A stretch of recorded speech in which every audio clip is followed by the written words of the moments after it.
Hi guys, welcome back to my channel. दोस्तों आज आए हैं डाबर के क्वार्टर 1 के रिजल्ट्स और आप भाई एफएमसीजी कंपनी में देखेंगे तो उसमें भी आपको 6.18% की गिरावट दिखेगी नेट प्रॉफिट में। प्रॉफिट 363 करोड़ से घट करके आया है 341 करोड़। जबकि आप बाकी एफएमसीजी कंपनीज के रिजल्ट देखेंगे एचयूएल के या फिर नेस्ले के तो उनके प्रॉफिट में आपको थोड़ी बहुत ग्रोथ नजर आएगी, लेकिन भाई डाबर में थोड़ी सी गिरावट नजर आ रही है। अगर बात करें हम रेवेन्यू की तो रेवेन्यू फ्रॉम ऑपरेशंस में आपको गिरावट नजर आएगी 12.9% की गिरावट, जो कि घट करके आए हैं 1979 करोड़, जो कि पिछले साल सेम क्वार्टर में थे 2273 करोड़। तो आपको रेवेन्यू और प्रॉफिट दोनों में गिरावट दिख रही होगी और लॉकडाउन का सीधा सीधा असर नजर आ रहा होगा।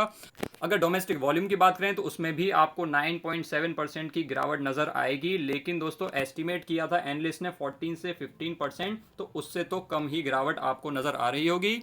अब दोस्तों जानते हैं कि कंपनी के रिजल्ट्स पे कंपनी ने क्या कहा। तो कंपनी ने कहा कि उनकी ग्रोथ अच्छी खासी चल रही थी, लेकिन कोविड-19 की वजह से उन्हें काफ़ी सारे चैलेंजेस फेस करने पड़े।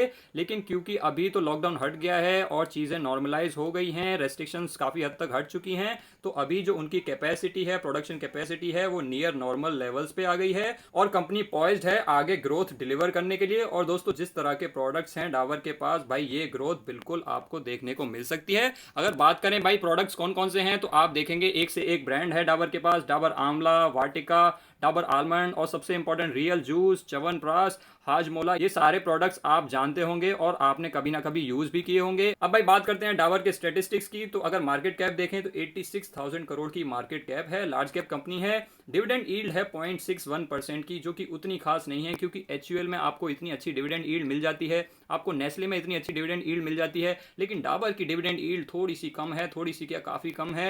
लेकिन अगर बात करें इंडस्ट्री की पी की तो इंडस्ट्री की पी है 69 और इसकी पी इंडस्ट्री से थोड़ी सी ज्यादा है, 74 की पी है। अगर बात करें डिलीवरी की तो करंट मार्केट प्राइस पे भी बहुत ही शानदार डिलीवरी हुई है, 52% की डिलीवरी हुई है। अगर बात करें इसके रिटर्न्स की तो एक साल में आपको दिए हैं 16% के रिटर्न्स और इसमें इतना बड़ा फॉल आया था जो कि इसने रिकवर कर लिया है। अगर बात करें 5 साल की तो 5 साल में आपको दिए हैं 70% के रिटर्न्स, तो बहुत ही शानदार रिटर्न्स दिए हैं आपको। और एफएमसीजी कंपनीज के कंसिस्टेंट रिटर्न्स आते हैं, आपके पैसे को कर दिया है 1.7 टाइम्स 5 सालों में। अब दोस्तों इसको चार्ट पे देखते हैं। तो ये चार्ट जो मैंने खोला है ये जीरोधा का चार्ट है। अगर आपको अकाउंट खोलना है जीरोधा पे तो आपको फर्स्ट कमेंट में लिंक मिल जाएगा, आप वहां से खोल सकते हैं। तो दोस्तों रिजल्ट्स में थोड़ी बहुत प्रॉफिट में आपको गिरावट दिख रही होगी, लेकिन एक्सपेक्टेशन से थोड़े से बेटर रिजल्ट्स आए हैं। तो मेरे ख्याल से डाबर में आपको ज्यादा गिरावट तो देखने को नहीं मिलेगी, लेकिन थोड़ी बहुत गिरावट आपको देखने को मिल सकती है। क्यों? क्योंकि एचयूएल और नेस्ले में प्रॉफिट में आपको ग्रोथ नजर आई थी, उसके बावजूद उनमें आपको गिरावट देखने को मिली थी, अच्छी खासी गिरावट देखने को मिली थी।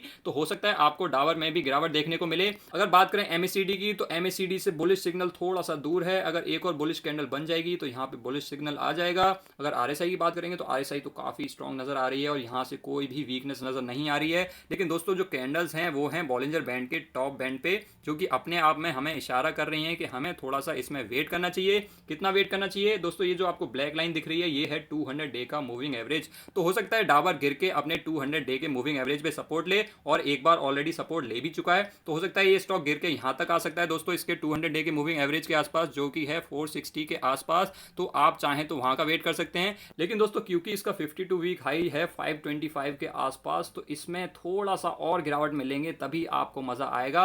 अगर आप इसको इस लेवल के आसपास लेते हैं, ये जो आपको लेवल दिख रहा है, अगर इस रेंज में आप लेते हैं, एक सेकंड में इसको रब कर देता हूं, अगर आप इस रेंज में इसको लेते हैं तभी मजा आएगा। ये है रेंज आपकी 425 से 450 की। अगर आपको ये स्टॉक इस रेंज में मिलता है तो ऐसे प्रोडक्ट्स वाले स्टॉक को भाई मिस नहीं करना चाहिए, आप इस रेंज में खरीद सकते हैं। तो मेरे ख्याल से आपको इसमें गिरावट का वेट करना चाहिए और जैसे ही थोड़ी बहुत गिरावट आए इसको आप एक्यूमुलेट कर सकते हैं। अगर आपको वीडियो पसंद आई हो तो वीडियो को लाइक कर सकते हैं, और अगर आपने अभी तक चैनल को सब्सक्राइब नहीं किया है, आप पहली बार वीडियो देख रहे हैं, तो आप चैनल को सब्सक्राइब कर सकते हैं। Thanks for watching guys, I will see you next time.